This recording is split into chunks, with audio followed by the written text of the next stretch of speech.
let's talk about the Browns and the Chiefs. And this is something that we're going to be comparing and contrasting throughout the week.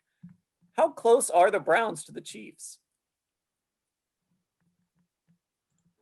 Mahomes is so good. Mahomes is so good at making I know. it hard. As well as Baker has played, Mahomes is so good. There's a part of you that almost feels crazy trying to make a comparison, because unless Baker starts throwing 40-yard touchdown passes behind his back, it's like, well, no, they're not close. And that's not a shot at Baker, but it's like you have what's Patrick Mahomes, 25?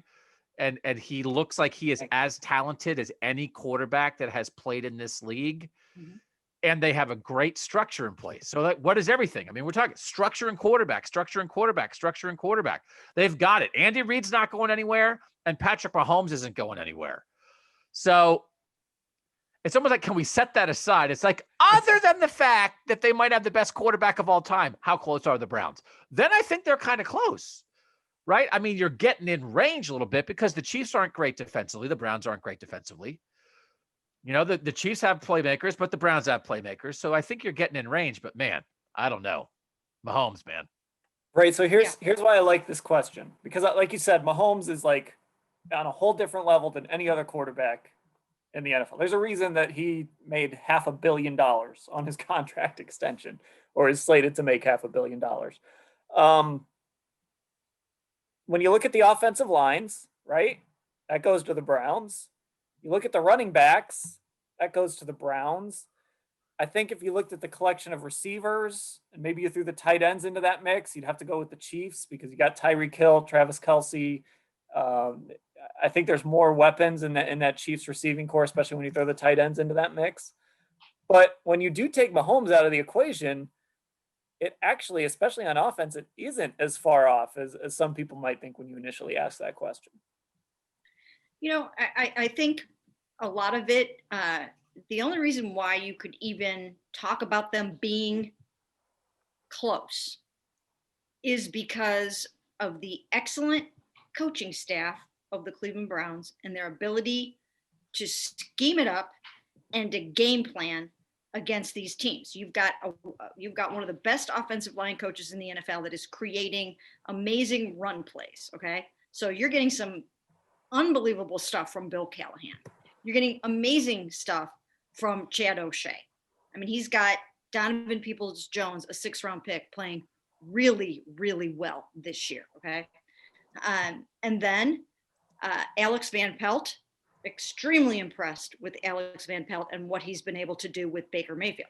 So when you put Stefanski, Van Pelt, Callahan, O'Shea, Stump Mitchell, all these guys together, they're going to scheme it up really well. I mean, they are deadly in the red zone. You get these guys into the 20 and they're going to score touchdowns. I mean, that is what they're going to do. And that's why they can stay close. Baker has thrown 14 touchdowns and only 1 interception in his last 10 games.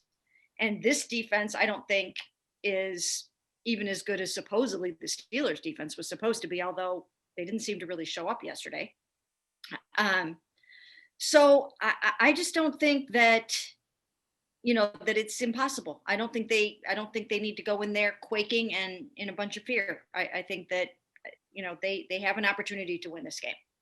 So just again, really, Mahomes is the best quarterback, Kelsey's the best tight end, and Tyreek Hill might be the best receiver. So again, that is, other than having the best players at all the positions where you throw the ball.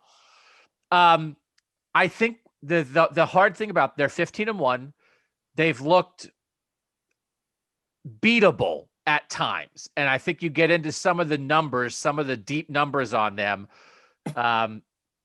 Pythagorean numbers and like the point margins and stuff. And like they've won more games than they should have based on their how many points they've scored and given up this year. But so have the Browns. The thing we don't know is, were they distracted and bored this year, or do they have some flaws? And unfortunately, we're not going to get an answer until 3:05 on Sunday. And I think you have to leave like a 25% chance that's like, oh, they were bored. Oh, they're going to score 60. They were just bored. That's out there. But I think there's 75% chance of like, no, this is a 15-1 team that doesn't have a great running back, has some issues on defense. You get a couple stops here and there, and you're right in the game. So yes, I don't disagree with Mary Kay's point, but my gosh, who's covering Travis Kelce? Anyone? Anyone covering on the Browns? Who's covering Travis Kelce? I have no idea. So yeah, that's hard. Yeah, just a point of they're 14-2, but they should be 15-1 because they played their backups. They played their backups week 17, and their one loss, by the way, was to the Raiders, and they ended up avenging that loss. The thing about this Kansas City team is I always go back to that Miami game where I watched them play the worst first half of football. Not even a full first half, but Mahomes throws those 3 interceptions. Mm-hmm. They look awful, and then they just kind of decide, hey, we're gonna score 30 points here. We're done. We just played terrible football. Now we're gonna put 30 on the board and see if you guys can keep up.